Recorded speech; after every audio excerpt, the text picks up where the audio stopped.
Padre eterno.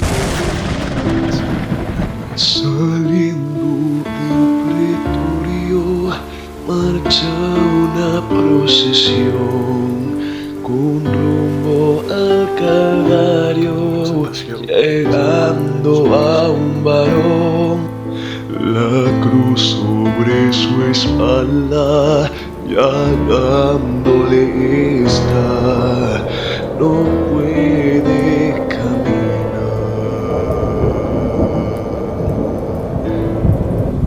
no puede dar un paso y cae por el camino. Recibe latigazos sobre su cuerpo herido, no puede avanzar, se escucha solo un grito: levántate, maldito. No puede ser maldito aquel que en su voz respondió con un grito: perdónale, Señor, perdónale sus faltas, no mires su actuación, de ellos ten compasión.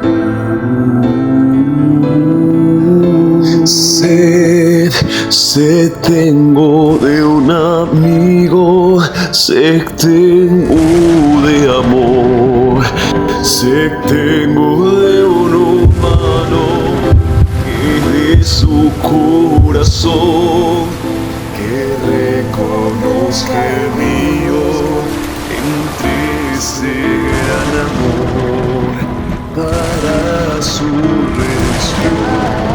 No puede ser maldito aquel que en su dolor respondió con un grito: perdónale, Señor, perdónale, Señor.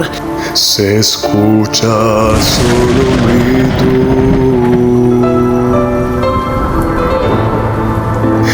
levántate, maldito.